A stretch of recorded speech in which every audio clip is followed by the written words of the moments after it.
Introduce to you today's guest hosts who will guide us through, I can't pick one, exploring your multiple potentials. Giovanna Tello provides support in the Division of Academic and Career Success. She serves as a part-time college life coach and supports university advising initiatives. Originally from New Jersey, she earned her bachelor's degree in English, took a one-way flight to Miami to earn her master's degree in higher education administration, and has been at FIU ever since. Currently, Giovanna is pursuing her PhD in higher education and enjoys reading and exploring different parts of Miami. Sophie Loureiro is the Student Engagement Program Coordinator at FIU's Center for Student Engagement. In her role, Sophie oversees key engagement initiatives like the Panthers Connect Challenge and one-on-one student engagement meetings, where she works to connect you, FIU students, to engagement opportunities that align with your passions and goals. Sophie is a native of Brazil and was raised in Latin America before coming to the United States to pursue her college education. She holds a Bachelor of Science in Communication from the University of Miami and a Master of Arts in Higher Education and Student Affairs from The Ohio State University. And now I would like to hand over today's presentation to our guest hosts, Sophie and Giovanna. Hello, everyone. Hello. Thank you for joining us. Thank you, Sherry, for those wonderful introductions. We appreciate it. My name is Sophie Loureiro, and I'm very excited to be here with you today. As Sherry mentioned, I am the Student Engagement Program Coordinator at the Center for Student Engagement, and I'm joined today by Giovanna. Hi, everyone. It's nice to see everyone. Like was said in our awesome intro, my name is Giovanna. I serve as the Manager of Academic Support Services for the Division of Academic Career Success here at FIU. I'm primarily based at the Biscayne Bay campus. That's where I am right now. But obviously in this virtual world, that doesn't really mean anything. Awesome. So today we're going to be chatting a little bit about exploring your full potentials. The New York Times article that we will be referencing throughout our presentation, I am posting the link in the chat in case you didn't have a chance to read it or to explore it. But we're excited to talk about this topic today, and we're hoping to have an interactive discussion with you all. So one of the tools that we're going to use today in order to have a more interactive discussion with you is the annotation tool on Zoom. So when we prompt you to use the annotation tool, you can find that under the view options bar on top of your screen, or it might be below, depending on your settings. So if you click the arrow, you can see the annotate option there. And from there, you can use the text option to write in your answers. You can move your text, you can use different colors, whatever you like. Feel free to be creative. If you are unable to use the annotate function, we'll also be looking at the chat, so feel free to contribute in any way you can. Awesome. So we'll get our session started today by asking the simple question of what did you want to be when you grew up? So I'll go ahead and ask that question to Sophie as people, so make sure you go ahead and use the annotate tool to go ahead and type in your answers, but I'll go ahead and ask Sophie. So Sophie, what did you want to be when you grew up? Yeah, so the age-old question that every single adult asks every child ever, right? Growing up, I actually wanted to be a chef, believe it or not. Clearly, I am not one right now, but my mom used to work with food. She owned a restaurant at one point with my uncle. She still cooks for a living in a different way. She bakes a lot now, so I was always around food. I definitely did not have the talents that my mom has, let's just say it that way. So I found my way to education instead, but that was my dream as a child. And I see some answers popping in the chat, but I'll ask Giovanna as well. Sure. So mine was to be a teacher. And that comes from kind of like the family line. So my mom was a teacher, my grandma was a teacher. I have a bunch of cousins who are teachers. My aunts are teachers.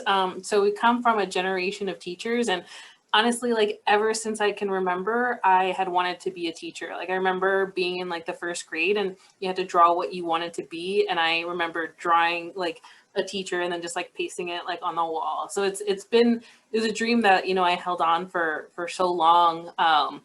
And obviously had like all my family support to be able to do that.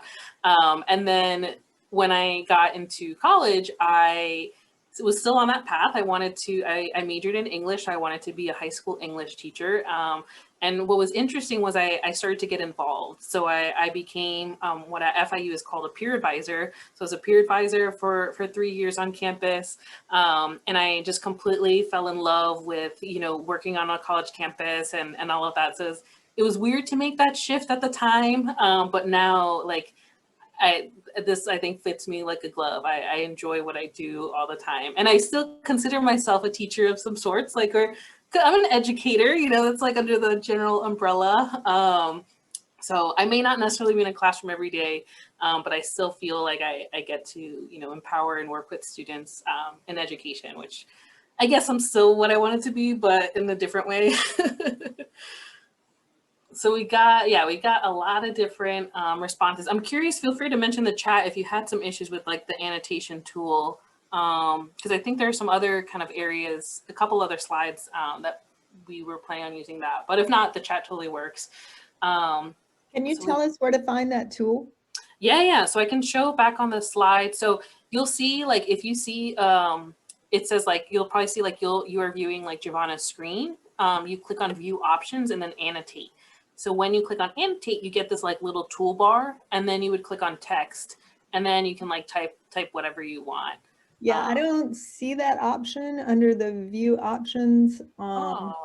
So I don't know, maybe, but the chat does seem to be working. We have some amazing dreams in there. We'll use the chat. I'm glad we had it because it's a nice backup. It's a nice backup. Yeah, we have a lot. Wow. So I'll read a couple of these. Let's see. We got lawyer, doctor, ballerina, lots of doctors, lots of lawyers, cartoonist, model, NASCAR driver, professional soccer player, CSI, veterinarian, a chef. So you got Sophie's competition. Want to be a cheerleader. Want to be a chef, now want to be a lead in human resources for the Disney company. Okay, I see. Yeah, a lot of people aren't able to see that option. So no worries, we can just continue to use the chat. Awesome, creative director, cool. And then yeah, working with like a lot of different areas. Awesome, and I think what's interesting, and part of where we ask this question is, I think this question tends to take different shapes throughout our lives. So I think when we're little, we like, people ask this to like my little cousins all the time, and I have like 20 of them. So people are like, oh, what are you gonna be when you grow up? What are you gonna be when you grow up? But as we grow older, I think this question shifts, right? So it comes like another formation of this is like, so what's your major, or what are you gonna major in, or what are you gonna do after you graduate, right? It all kind of echoes the same, it kind of all echoes the same kind of notion or type of answer. And I think as we get older, the anxiety behind that question becomes more and more powerful. I'll say for myself, you mentioned in the intro that I'm like in a PhD program, and I just finished my coursework, and people are still like, oh, what are you gonna do after you graduate? What are you gonna do? I'm like, I don't know, don't talk to me. Like, don't ask me these questions. Like, they give me so much anxiety. And similar, when I was graduating from my bachelor's and all of that stuff, it was always, you know, oh, what are you majoring in? Oh, what are you gonna do after you graduate? And the point of us asking this question is, I think there's always this idea that there's this one thing that we're destined to do.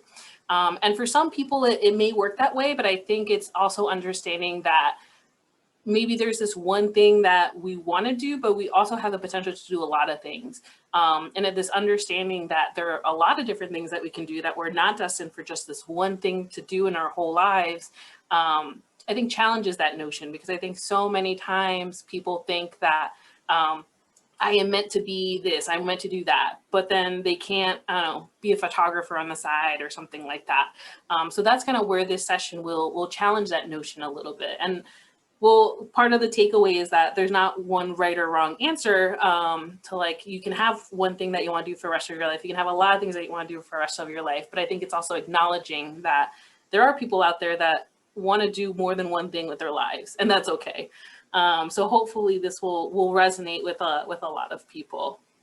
So it goes back to this idea that this is a myth, right? That if you can't pick one thing to devote yourself to your life, then it lacks purpose. So in a past life, a few years ago, I used to be an exploratory advisor here at FIU. And so I would work with all of the freshmen and some sophomores and even some seniors that had no idea what they wanted to major in. And I would get seniors in their last semester of college being like, I don't want to do this anymore. How do I get out? And I would work with freshmen that were just so overwhelmed by all of the different things that they were interested in, and trying to balance, right, the different things that they were good at versus what they were interested in versus what pressures they were getting to do. So it was an overwhelming process, I think, for a lot of those students, because you feel like you're supposed to know what this one thing is, and if you don't, like, you're the only one that doesn't know who, like, what you're supposed to be doing with your life, and because of that, like, you're a loser. And that's not the case at all. It's so interesting because I would get students all the time that would be like, oh, I can't believe I'm the only one that like doesn't know, like all my friends know. And in a jokingly way, of course, I would be like, hey, like, one, you're not the only one. Like, if you were to look at my caseload, like there's like 900 students that I have. And I was like, there's one of me on this campus, but I was like, there was like 7 of them at MMC. And I was like, that's like 8,000 students that are assigned. You know, there are students that don't even have, like, they may be in another major and not be with an exploratory advisor. And I was like, in a sense, it's like job security, because I know there's always going to be people who don't know, but I think it's also normalizing the idea of it's okay to not know, and it's okay to explore all of the different areas. So many people feel like they're forced to pick one. And I don't think people realize enough that they don't have to pick just one. They can pick a lot of different things. So this brings us to the title of our workshop, right? So understanding a little bit about what a multipotentialite is. So you may have heard of some of these other words that we have here in this like neon blue, and it's the same idea. So putty-like, scanner, generalist. I think the more common one is probably like jack of all trades, or like a Renaissance person, right? So like back in the day, you were looked at as very wise if you were a person that knew a little bit about everything. So I always say about like a person is a little bit about everything, but not a lot about one thing. So you're a generalist, right? You know about a lot of different things, and you may have friends or family members that you can have a political conversation with them, but you can also throw in like economics, but you can also throw in like literature, and they know a little bit about everything. And that's a little bit of what a multipotentialite is, right? Someone that has a lot of different interests, a lot of different creative pursuits. And what's interesting, I think, with this session is I think a lot of times people walk in to this session or Zoom into the session, and they're like, what are you guys talking about? And at the end, they're like, oh, I'm a multipotentialite. And I'm like, oh, there you go. So this example of a specialist versus a multipotentialite, I kind of put into context that I was kind of familiar with, right, in terms of like majors and careers and stuff like that. So the specialist tends to look at it, right, very, very linearly. So I have this major, and this is the career that I'm going to go into, like A equals B, like very straightforward. A person who's a multipotentialite, they can have that same major even and see all of the different careers that they can go in with it. So I'll give you an example. Let me think. Okay, so let's go with, I'll pick hospitality because I'm at Biscayne Bay. So that's the major I always think about. So hospitality, one, let's say you pick, I don't know, event planning as your focus for hospitality. Then people think about their career very narrowly and very focused, and they're like, okay, I'm gonna plan events, I'm gonna plan weddings, I'm gonna plan conferences, like whatever. a multipotentialite can go through that same major, go through that same training, but they see so many more different career options that they can do. And that can go into even, part of the reason why I thought about that is I had a student who did event planning, and she actually now works in higher education. And she does a lot of event planning and logistics and stuff like that, but within the education field, and not necessarily within the hospitality field. And it's seeing that you can kind of mix and match a lot of these things. And I think also an interesting thing to think about too is, a lot of times I think people get so caught up in what their majors are, and they're like, this is what I want to do, so I have to make sure I major in this. But it's like, the reality is, if you were to go into any company and ask the first 10 people what their majors are, there's a likelihood that it's not 100% like going to be exactly the same. Like, people come from so many different backgrounds. So my background was in English, and Sophie's was in journalism. And somehow we kind of ended up in the same place. So it's knowing that there's more than one way to get there, and to get to those goals. So we'll talk about some different challenges and strengths. I'm curious that for folks, feel free to respond and type in the chat. As you hear of all of these things about multipotentialites, what are some challenges and what are some strengths that you think can come up as a result of being a multipotentialite? So I can ask Sophie off the bat, if there are any things that kind of stick out on your end. Yeah. So I guess since Vanya mentioned unique perspective in the chat, we can start with some strengths. But being a multipotentialite can come with many, many strengths. If you are a multipotentialite, you tend to be a very flexible person, and flexibility and adaptability are always skills that are needed no matter the industry, right? You also tend to be someone who can shift pretty easily between different areas of focus. So you're a person who maybe you can be very creative, but also very analytical, and you can switch between both fields very easily. So you have really great contextual thinking. You're okay with wearing many hats. And really one of the biggest strengths, in addition to adaptability, is that you are able to pick up new skills and learn new things very fast, because it's something that you're used to, right? You're used to learning about different topics. So you're used to that feeling of being a beginner, and you are more comfortable with that, and you end up learning new things a lot quicker and in a more productive way. But I do see a lot of challenges popping into the chat. I don't know if Giovanna, you want to take those on? So my chat thing went away, so I'm not sure. It's okay, I got you. Thank you. So we see here, can be viewed as unsure by family and friends. Yes, judgment, right, by others around you, especially older generations that are more used to that more linear career path. That can be very difficult to manage. A con is becoming indecisive and being overwhelmed. Yes, that's definitely a con that can come about. A lot of times when you do have multiple passions and multiple potentials, there might be that fear of committing to one thing or making a decision and regretting it later. So that's definitely something that comes around. A few other challenges that multipotentialites might face. Productivity, right? Especially if you're working on multiple things at once. How are you splitting your attention between multiple projects and still getting things done? And also, career advancement, especially if you're constantly switching fields, that can be a challenge for sure. And going back to what was said in the chat about maintaining your relationships with other people, that can also affect your confidence and how you feel about yourself and about your passions in your career.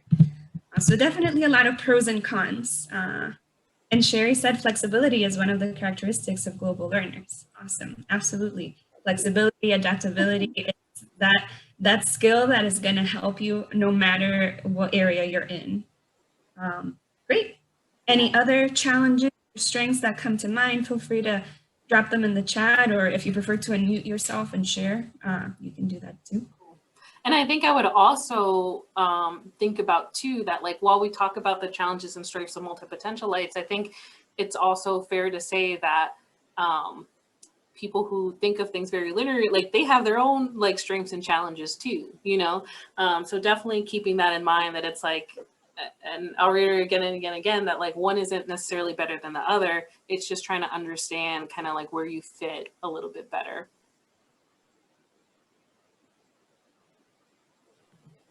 Awesome. So we also wanted to talk about the idea of being a multipotentialite in a more practical way, because, you know, it's very great to talk about embrace all your passions and you can do all the things, but when it comes to reality, that's a little bit easier said than done. So what we want to talk about next is based on a book by author Emily Wapnick. We actually have her book information at the end of our presentation in case you want to read more and learn a little bit more. She has a great TEDx talk as well on multipotentiality.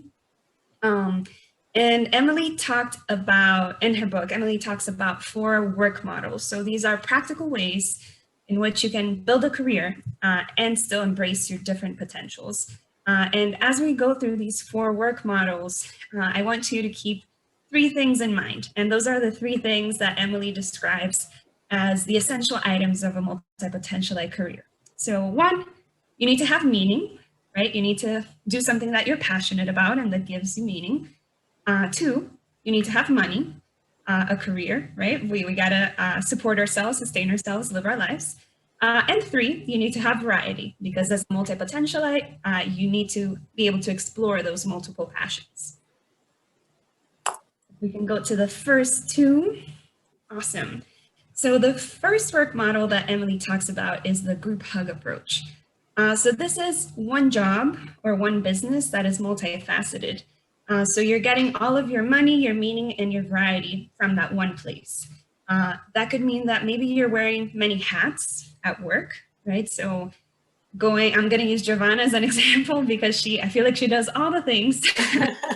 Giovanna is an advisor, she is a coach, she also teaches, she interacts with students, she does more administrative things, she oversees a common reading program, right? So that is an example of one job that allows you to dive into multiple different passions. So I'm not saying that these are Giovanna's passions specifically, but if you were someone who was passionate about teaching, but also doing a little bit of event planning and also maybe focusing on policy, you know, that's the type of position that would allow you to dive a little bit deeper into multiple different areas.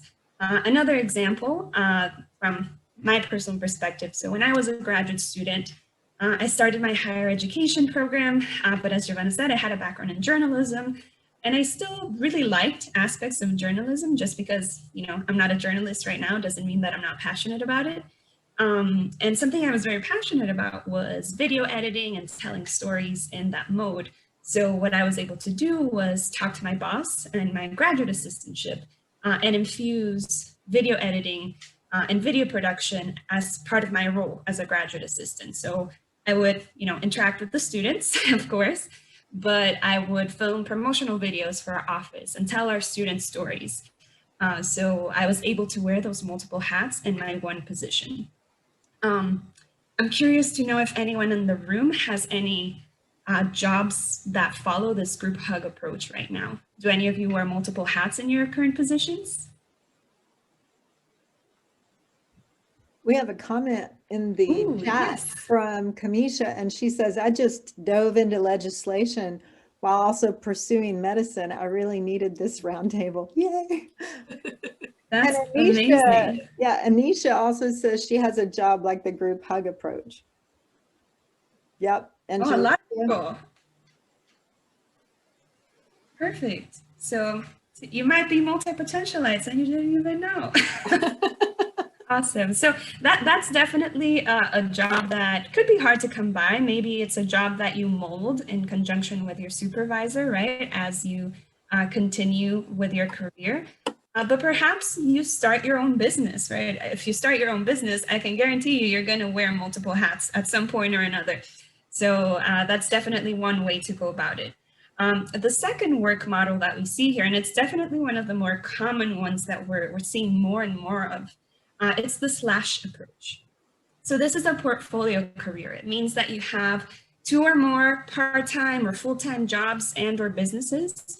And they're all providing you a different level of money and meaning together, but all of them together contribute to the variety in your life, right? So it's called the slash approach because you could be a teacher slash photographer slash makeup artist slash baker, you name it.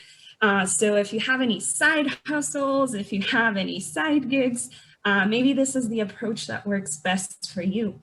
So same question. Okay, Victoria says, that sounds like my life right now. Victoria, do you mind if I pick on you to share a little bit more about your slashes? What are your multiple slashes right now? Oh, and Lee as well. Awesome. Anisha saying, maybe I'm the slasher. Okay, okay. If any of you have any side gigs that you want to advertise, now's the time to do it. Grab your social media in the chat, advertise your businesses. This is the part that we like to do in our presentation. Perfect. So maybe, sure. Oh, sorry. I had a question. I was wondering if this also applies for normal students, because you guys are focusing on being a multi Potential. I don't know how to pronounce this, sorry.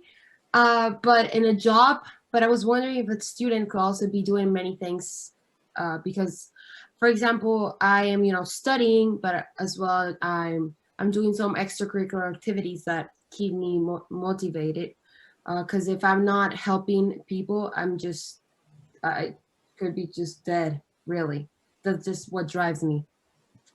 100%. Thank you for bringing that up. So that's the perfect segue into our next slide, where we talk about our other 2 models. So the Einstein approach. So maybe this is something that you might relate to, Vanya. So just a quick little trivia question. Does anybody know what Einstein's 9 to 5 was? What was his, I guess, more full-time job? I don't have any prizes, I'm sorry. You get bragging rights though, if you get it right. Oh, and I see everyone sharing some side hustles. Yeah, those are definitely there. Awesome. Greg, do you know what Einstein was in his full-time job? Let's He's see. a history buff. That's why I'm picking on him. I have no idea. So Einstein was actually a patent officer. So he looked at patents all day in his 9 to 5.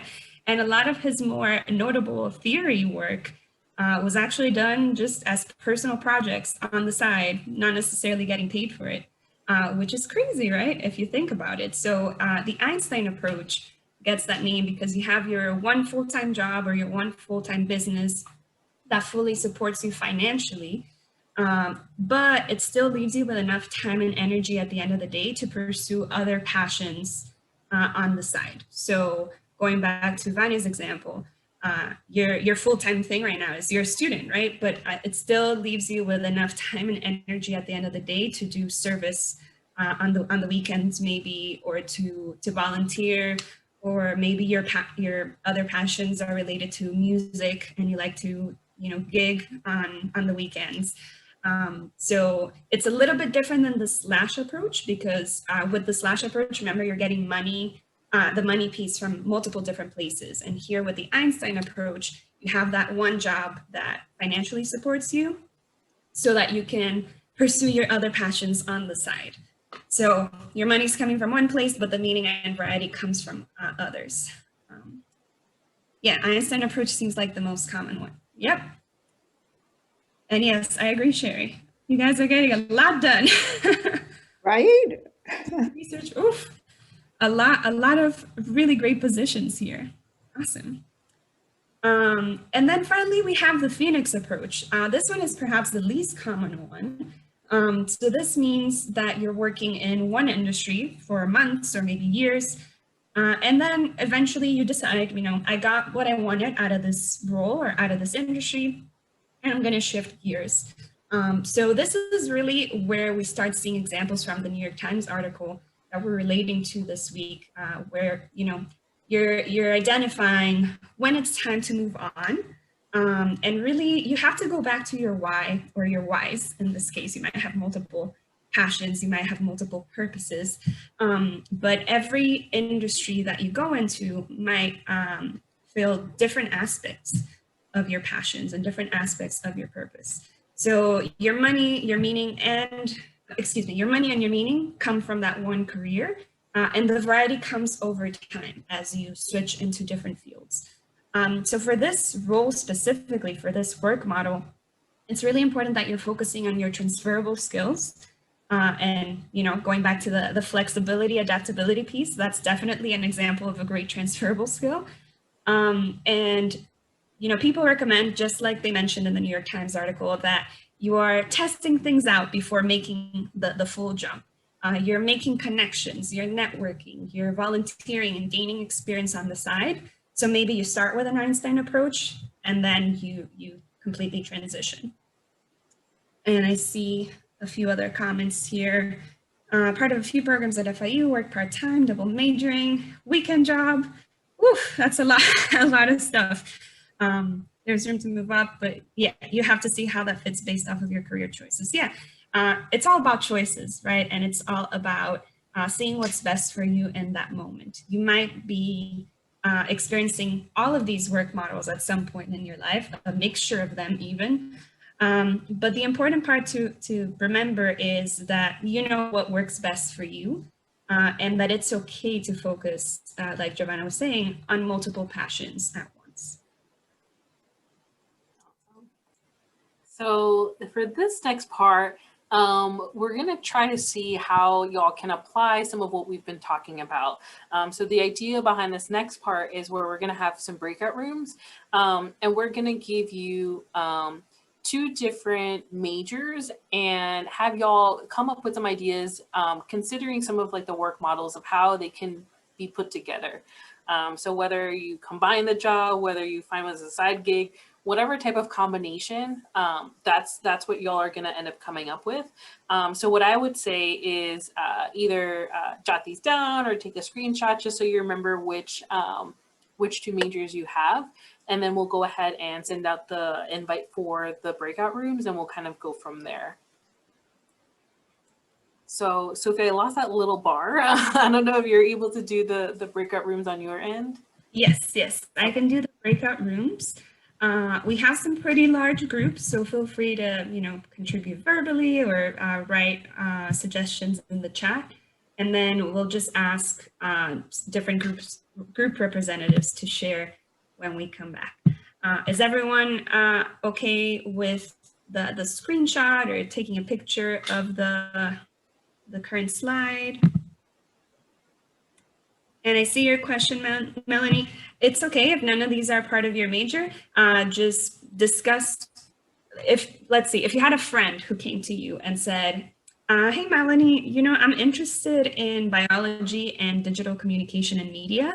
Now that you know about the different work models and different ways that people can combine their passions, what are some ideas that maybe you could give them of potential careers that they could pursue, or how they could pursue those different passions? Does that make sense?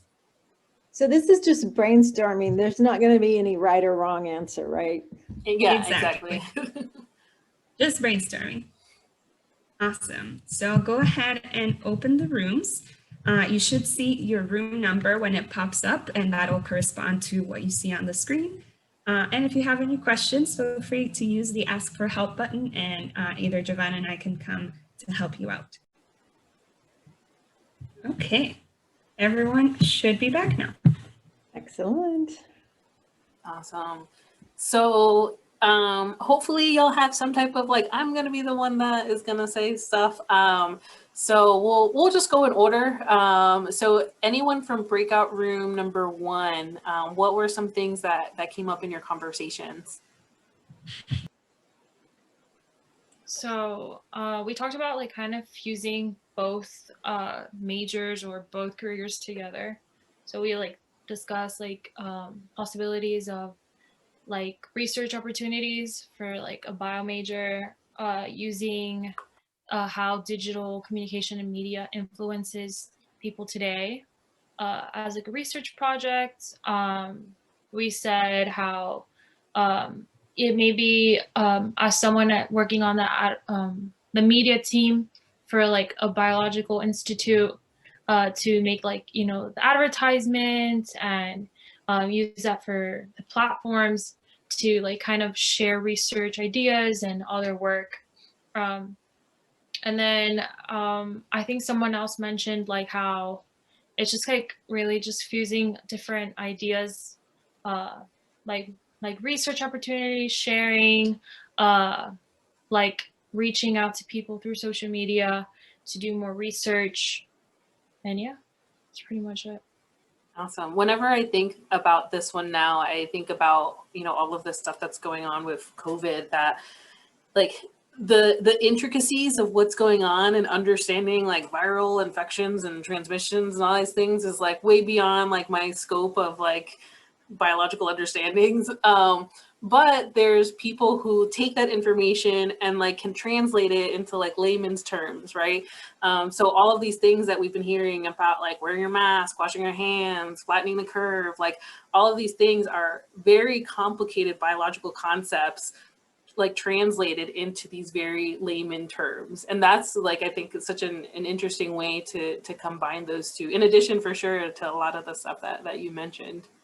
Yeah, and like and for businesses it's crucial. Like for now, like for businesses, a lot of them had like their own specific tab or a page dedicated to information on COVID, so they can kind of display to their clients that they're aware of the situation and they're like concerned for their clients. So they had to kind of take the knowledge of like all the information that's being spread that everybody has and put it into their own words that can relate to their clients. So that's kind of like a fusion of both of that. That's awesome. Yeah, I feel like you even kind of like threw business in there too, right? Because it's like, okay, so you want to open your restaurant, what other stuff do you have to consider? Like now there's like all these other layers that you have to think about. That's awesome. All right, so group number 2, what do y'all have? So I'll be representing room number 2, which we had to combine women's and gender studies plus advertising, as you see on your screen. And kind of brainstorming, we kind of came up with the idea that this individual that is passionate by women's and gender studies can use her knowledge or his knowledge to advertise it. For example, one of us brought up that Dove, she couldn't remember how many years ago it was, but they made a marketing commercial which explained and had many different women, plus size, small size, tall, small, diversity, but not only diversity, but inclusion, by saying all women are beautiful. And that's kind of what we thought, using her gender studies by and spreading that knowledge through advertising and kind of getting those positive arguments and opinions on the other people's minds. That's awesome. That's such a great like real life example, you know, of how we've already seen it being used. And it's like, I'm sure when we like watched that commercial, we weren't like, oh, that's such an interesting use of the combination of women gender studies and advertising. But the reality is it is. And I'm sure there's so many other commercials that have such an interesting combination. Like advertising is so much more of like, there's so much in it. There's a psychology behind it. There's so much. And I think now people are very receptive to like, kind of, yeah, this like education behind it and this awareness that's brought behind it. So definitely super interesting. All right, so breakout room number 3. Hi, my name is Melody, and so I'll be representing room number 3, but I know some people are going to jump in after to kind of add on. So yeah. We were talking about biomedical engineering and management. So not gonna lie, at first it was kind of difficult for us to come up with ideas, even though in the end we realized management is so broad and there's so many things that you can do with management. But biomedical engineering, so that's basically like manufacturing and designing different devices in medicine, things like that. So we thought that including management, which is like directing, organizing, being in control of a business or something, we decided that the best way to incorporate both would probably be a nonprofit, where let's say you created some sort of mechanical arm or some sort of technology, that you would donate it to another hospital in maybe a second or third world country, something like that, where you can incorporate both of those techniques. That's awesome. That's such a great example. And so I totally agree with you about, yeah, when Sophie and I were like making these up, we were like, haha, they're never going to get these. But it's so interesting to see, every time how people can be so creative in what they think about. And particularly for this one, I got a student that back, when I was exploratory advisor, that was in between both. And he was very strong in both, very strong in science, very strong in math. And he was like, well, like, which one I do? Like, what do I pick? Like, whatever. And he was actually talking to one of his professors about it, and his professor was the one that was like, hey, like, you can, like, even in one career, like, you can bunch this up. He was like, the engineers need managers, and especially if you're a manager of engineer and you know what you're doing, like, that's a perfect opportunity. Like, yes, you can be a biomedical engineer, but the reality is there's a director out there, there's a manager out there. And those two things can still be combined, as opposed to sometimes, right, if you get someone that has a biomedical engineering degree and maybe they don't have any management experience, but then they're put in a management position, that can sometimes, like, right, you have to like then spend so much time building a skill set, as opposed to learning it through school or something like that. So definitely a neat way to combine those two. So breakout room number 4, what do y'all have?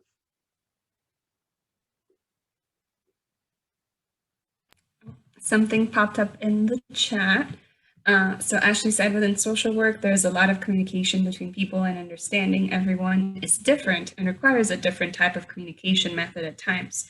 In social work, they use words to reach people, and I feel like if you can't reach them through words, maybe the sound of music can help bring across what words can't express in that moment.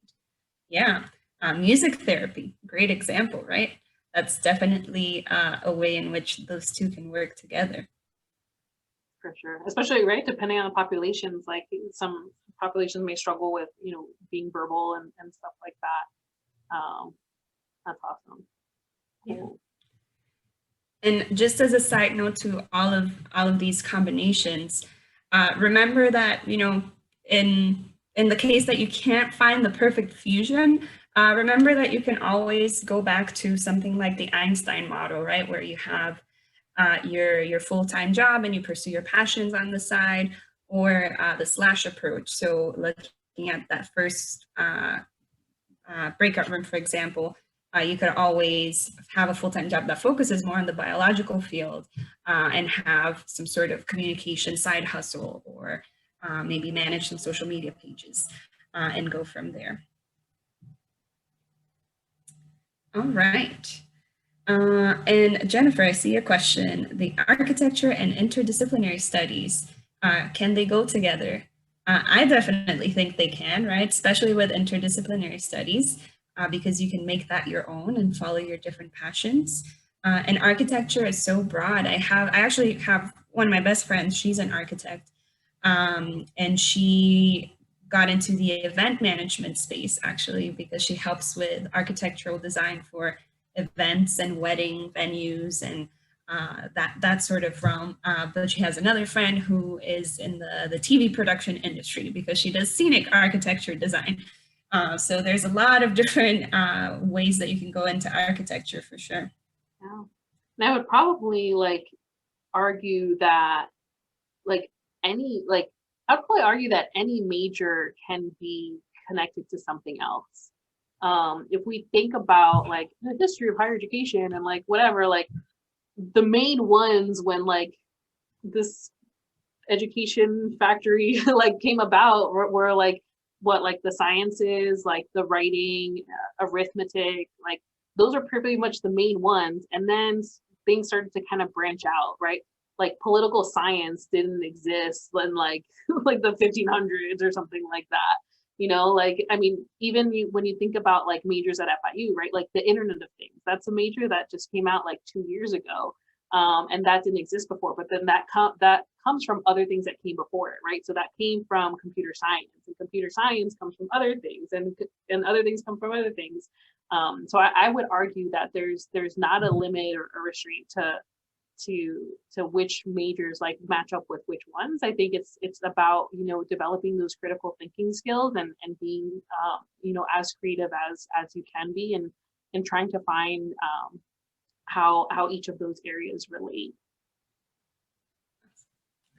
So in the last few minutes that we have together, we did want to touch on some stumbling blocks that you might face as a multipotentialite, and give you some resources as well. So first things first, you have to deal with that inside voice, right? Going back to some of the concepts we were talking about in the beginning, you might receive judgment from those around you, or you might lack the confidence in yourself to start again or to begin a new skill. But remember that you are not what you do. You are so much more than that. You are a combination of all your different passions and all of your different purposes in life. And something that you might deal with as someone with multiple passions is a concept called imposter syndrome. And you might have heard of imposter syndrome before, but basically imposter syndrome is just what the name. You feel like you don't belong. You feel like you're not supposed to be there. You feel like you're not good enough to do something. And that's simply not true, right? Multipotentialites have different skills. You have to trust your knowledge base, trust that you have your education, your experience, trust that if you got a job position or a volunteer position or even a student leadership position, you were chosen for a reason. So you got to lead with that feeling. So the second one, I think, is one of the ones that was mentioned a little bit earlier in the challenges, is that having people who don't understand. And I would definitely see that all the time when I was in advising, that I would have, you know, parents would come in, I had siblings come in, I had cousins come in, and they'd be like, this person doesn't know what they're doing, help them. And sometimes it's hard for people to understand what this means, because it sounds so scattered that it's like, this person has no idea what they're doing. But something that I always find is when you develop a plan, like once you already start, like once you're successful and once you're there, like people leave you alone. It's just kind of getting through that tough part. And eventually, like once you're well off, once you're happy, like people don't really question it anymore. But I think something that helps kind of bridge that gap a little bit is developing a plan. Like if you're super into a lot of different things and you want to do a lot of different things, your family members, your friends, you know, they may be like, this person has no idea what you're doing. But if you're like, no, this is what I'm planning on doing it, this is what I'm planning on majoring in, or this is the type of internship I'm planning on doing, then you don't sound as kind of like frazzled everywhere. You know, even though the path may not be as linear as people think it is, you still have one. So definitely keeping some of that in mind.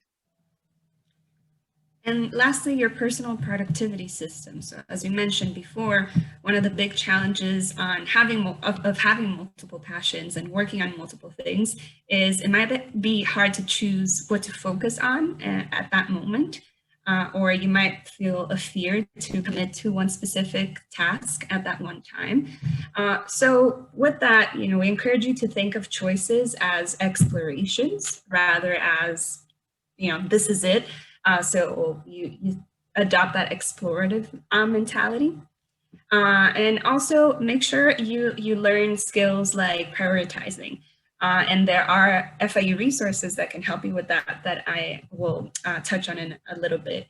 But determine what are your priority projects, what are your projects that can maybe wait in the wings a little bit, and pay attention to your optimal times as well. So sometimes if you're working on tasks that require, you know, different parts of your brain or different skills, pay attention to when you're more creative versus more analytical versus more administrative. I'm the type of person who I'm not really super creative in the mornings. I need my wake up time. So I try to make sure to work on those more creative tasks later in the day. But, you know, recognize that sometimes it's just whenever you can, especially if you're balancing a lot of different things. But, you know, make sure you find that support group as well. Accountability buddies are really great for maintaining your productivity. And don't be scared to ask for help. And that leads us to our next slide, which is where you can get help. Yay. So a lot of different ways that you can kind of explore a little bit if you're like, okay, this definitely like related to me, like what am I supposed to do next? Just a couple of different suggestions, right? To reach out and expand. One thing that I would definitely recommend that you do is, so Sophie's office meets with students one-on-one and talks to them about what they're interested in getting engaged with. And it goes beyond just like, oh, what club am I going to join? Like there's so many ways of getting engaged at the university beyond clubs and organizations. You can do different leadership positions. You can do the global learning medallion. You can work with a faculty member. Like you can do a bunch of different ways. So definitely encourage you that if you are like, oh, I feel like something's missing, or I heard about this, but I'm not really sure, or I'm thinking about like starting this, or I heard someone's told me, meeting with someone in Sophie's meeting with someone in Sophie's office, it would be an awesome option to really explore and see what opportunities exist at FIU. Number two, volunteering, right? Especially like, I think volunteering is pretty, I don't know, like depending on what you do, right? You can sometimes dedicate like 2 hours a week or whatever, or you can do a little bit more, but it's a good chance to kind of jump into and get some type of experience. Looking at the different trainings that are available for free at FIU. So LinkedIn Learning, there's a lot of different topics and stuff like that you can look into. So it could be something from like management, or it could be like using Photoshop. Like there's a lot of different content there that is available. In addition, Mango languages that you're given access to for free through the library. So learning different languages. You can for sure like take them at FIU, but if you're like, no, I don't want to like have to take these tests and write these essays, whatever, like just do Mango languages. Like the pressure's off at that point. Looking at and thinking about what your transferable skills are, and doing your research. I think the more we look into and try to find people who have done things that we're thinking about, you will eventually find them. I think it's not as common yet, but I think definitely more and more people are jumping and exploring all these different areas that they're interested in. So just for time's sake, we can throw those in the chat. But if anything, the email for Sophie's office is down at the bottom. Yes. And this book that we based a lot of the presentation on. So again, if you want to learn more, definitely search for Emily Watnick's name, because she has a lot of resources out there for learning more about multipotentialism and exploring your multiple potentials.